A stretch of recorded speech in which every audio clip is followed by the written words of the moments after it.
First tonight, we've all seen the attack ads during a political season on TV. Usually, the name of a political action committee that paid for the ad is disclosed at the end.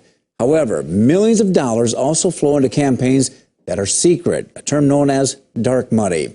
Now, watchdog groups say that two privacy bills before the South Dakota State Legislature will make it even easier for dark money to flow into state political campaigns. KELOLAND's Angela Kennedy has been investigating the issue of dark money and the ties to an organization that would benefit from these proposed laws to Governor Kristi Noem's campaign. Governor Kristi Noem backed House Bill 1079, which guards the privacy of nonprofit organizations and charitable trusts. It's already passed the House. Today, a companion Senate bill, 103, passed through committee. It would keep donors to such organizations secret. Noem's attorney was there to ask the committee to pass it. But KELOLAND Investigates has learned there is a dark side to the seemingly benevolent privacy effort, that of dark money to political campaigns. Looking at the 2020 election cycle at the federal level, we saw hundreds of millions of dollars in dark money flowing into elections through things like contributions, through issue ads that were not disclosed as explicitly political spending. Proponents of the current state bills say they are needed to protect donors from harassment for giving to the causes they believe in.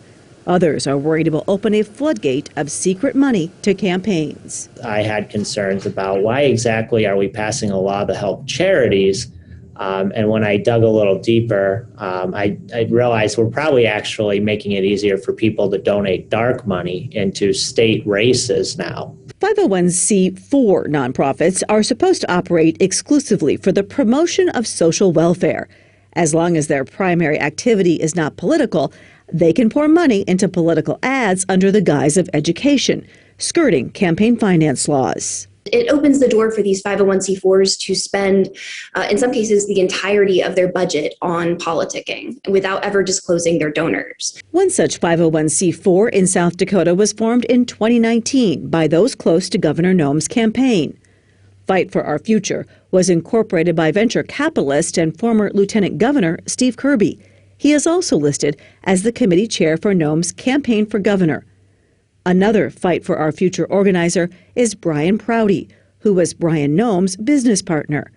Another founding board member is Suzanne Venus, who worked for Noem's congressional campaign. But Governor Noem says those affiliations aren't relevant to the current bills going through the legislative session to protect the privacy of donors and nonprofits. Nobody that is affiliated with the organization that you referenced is affiliated with my campaign today, and that is where that stands. Kirby and Prouty were not listed in a 2020 report, but Venus is still listed as a director.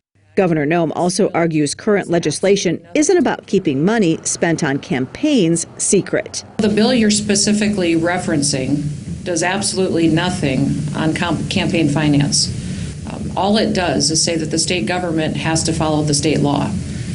And what it does is make sure that the state government can't be compelled to release information and violate the state law. Critics say the loopholes in campaign finance laws for 501c4s make that irrelevant. Let's say Governor Noem received a big check from a 501c4. On her state report, she would have to disclose that she received that money from that 501c4. But the problem there is the 501c4 is really just a pass-through entity. It doesn't really have a purpose other than to hide the donor who gave that money. I reached out to both Steve Kirby and Suzanne Venus with Fight for Our Future to ask more about the organization and how it spends its donations. But my calls and messages were not returned.